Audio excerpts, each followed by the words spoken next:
Hey Dragon Slayers, today's video is about how high cholesterol isn't a dietary problem, part 1. Don't forget to like and subscribe because it really helps the channel out. Let's get started. If eating too much dietary cholesterol caused blood cholesterol levels to go up, then it would be reasonable to assume that eating less cholesterol would lower blood cholesterol levels. And over the last 3 decades, healthcare professionals have sang to the mountaintops to tell people to reduce their dietary cholesterol intake by eating fewer high cholesterol foods, such as egg yolks and red meat. The USDA Dietary Guidelines for Americans, from its very inception, stated quite clearly that we should avoid too much fat, saturated fat, and cholesterol. Unfortunately, this idea is entirely wrong. The scientific community has long known that eating less cholesterol does not lower blood cholesterol. Our livers generate 80% of the cholesterol found in our blood. So eating less cholesterol makes little to no difference. If we eat less dietary cholesterol, then simply our liver compensates by creating more of it. So the net effect is negligible. Furthermore, it's not the cholesterol particle itself that is the cause for concern.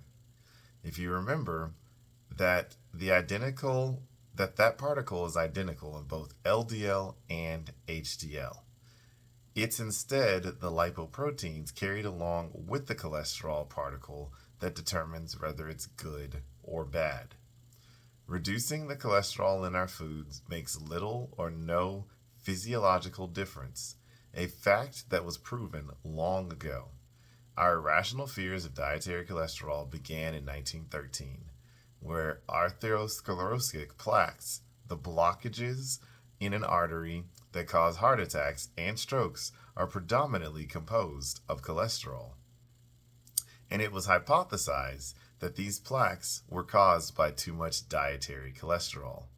This makes as much sense as supposing that eating beef heart will make your own heart grow stronger. But then, it was 1913.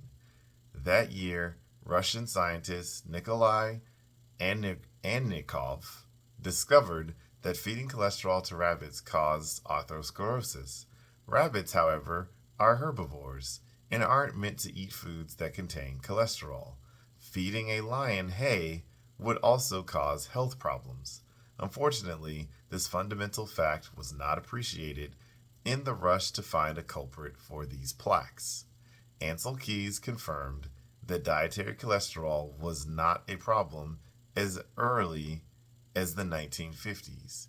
One of the premier nutrient researchers of his era, he fed human subjects increasing amounts of cholesterol to see if there was any resulting increase in blood cholesterol levels. There was not. His 7-country study, one of the largest epidemiological studies of diet and nutrition ever done, also established that eating cholesterol does not raise blood cholesterol.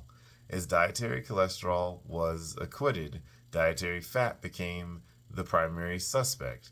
Perhaps the thinking went high dietary fat intake somehow leads to increased cholesterol levels.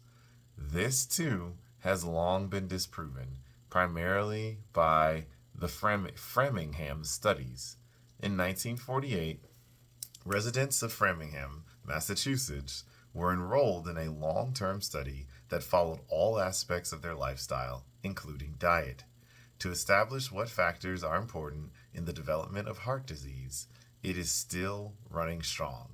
Now, with its 3rd generation of participants, thousands of medical papers have been written about the Framingham Heart Study, but history has virtually forgotten the Framingham Diet Study, which we'll get into in further detail in the next video. So that's what I've got for you guys today. Don't forget to like and subscribe because it really helps the channel out. And remember, guys, that together, you and I will slay the dreaded diabetes dragon.